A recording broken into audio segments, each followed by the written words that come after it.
This is information.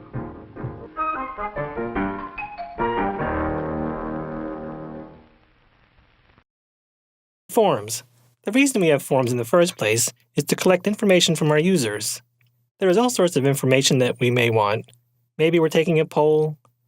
Maybe we're Google and we need a way to have people search for information on the web.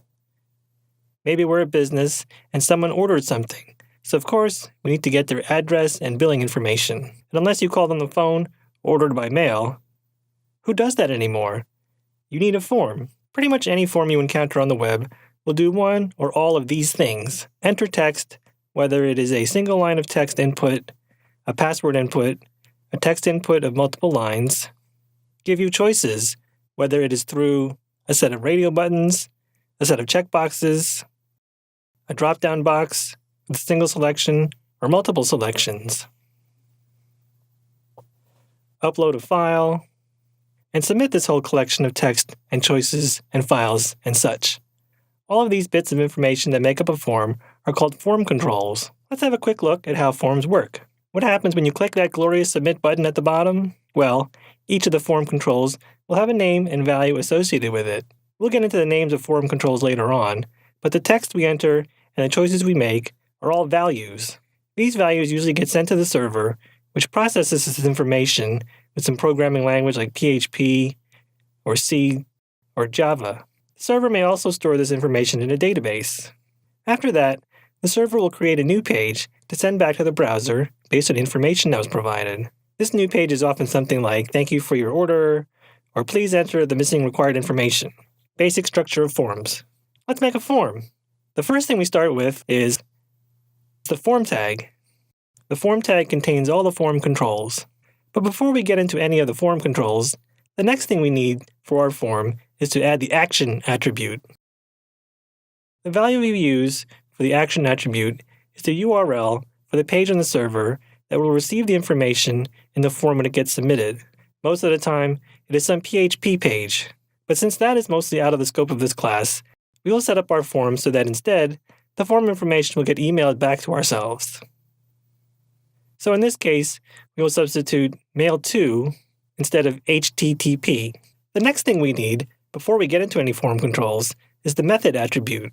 There are two ways for forms to send information, and this gets called in the method attribute. The first way is get. You see get in action when you do a Google search. The search terms you use get appended to the end of the URL specified in the action attribute. The get method is ideal for short forms, like a Google search box, or when you're retrieving data from a web server. When you're adding information to or deleting from a database, instead of the get method, we use the post method. This is better for forms that upload a file, or have a lot of information, or contain sensitive data like passwords. One last thing before we get into form controls. Our old friend ID. Using an ID will help distinguish the form from other elements on the page. This is especially helpful down the line when you use JavaScript or other scripts. The JavaScript will need an ID to latch onto so it can do cool interactive things with the form. Even if we don't get too deep into JavaScript this semester, it's a good idea for us to use IDs in our forms anyway. Form controls. Form controls are also referred to as input types. You may see either term used out in the world, so let's look at the form controls for text. The input element is used to create different form controls based on the type attribute we use in combination with it. For example, input type text creates a single line of text. We talked before about how forms send a name and a value to a server. The next thing we put in our code is the name of the form control, so now our code looks like this. Notice that there is no closing tag, just a slash and right arrow bracket.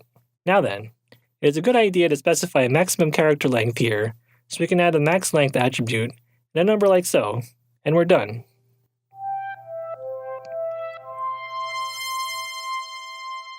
So that was a single line text input. Password inputs are mostly the same, except instead of type text, we use type password, so it looked like this.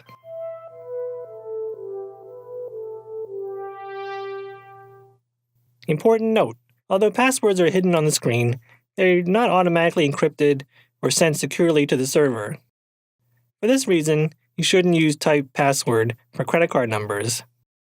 To really get secure, you would need to set up secure sockets layer on the server. This is also beyond the scope of the course, but you can read more about it on MDN. For multiple lines of text, called a text area, it gets its own tag, the text area tag. Unlike input, text area needs a closing tag. So here's an example of the text area in action. Any text that appears between the tags also appears in the browser, so that text will also get submitted to the server, unless your user deletes it first. There is also JavaScript that will delete it for you when a user clicks in the text area. So those were the text form controls. Next, let's look at how to make choices. Radio buttons. Radio buttons allow users to pick just one of a number of options. We see these all the time as circles. Just like with text controls, the code is written in with the input tag and a name. Radio buttons use type radio like so. We also need to specify a value of the radio button. This represents the choice the user made.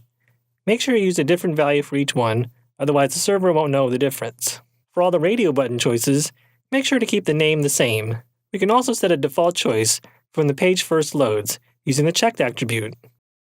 Only one radio button in any group should use this attribute.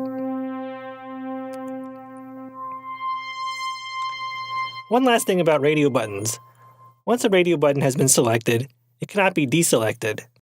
The user can only select a different option. So, if you would like to give your users the ability to deselect an option, you would use instead the checkbox input type. Checkboxes allow the user to select and deselect one or more options in answer to a question. These are written exactly the same way as radio buttons, except with a type checkbox. Remember how we said that the name for all radio button choices should be the same? For all checkboxes in a group, the name should be the same too. Drop-down list box. We can make choices using a drop-down list, otherwise known as a select box. The select element is used to make this list, and the list consists of option elements, like so.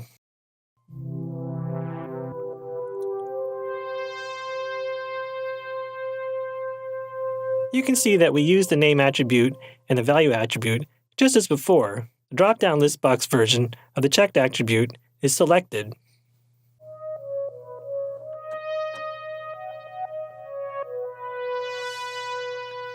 If we don't use the selected attribute, then the first option in the list will be shown when the page loads.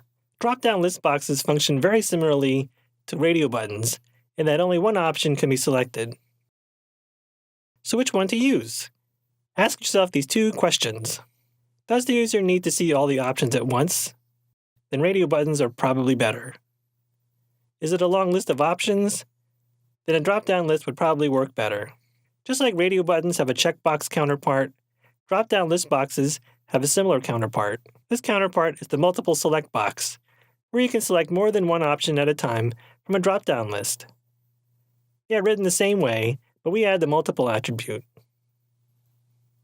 It is a good idea to tell your users that multiple options are possible, if that's the case. It's also helpful to indicate that on a PC, they should hold down the Control key while selecting multiple options, and on a Mac, they should hold down the Command key. File uploads. To give users the option of uploading a file, we use type file, like so.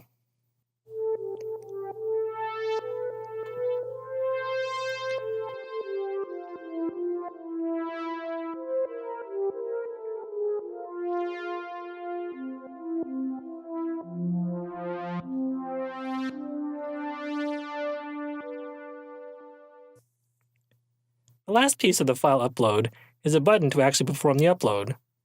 We can use type submit to make a button, and use value to give the button some text, like so.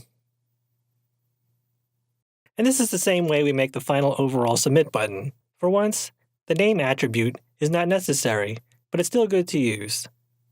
Some browsers have default text that they will put inside the submit button, so it's always good to pick your own value.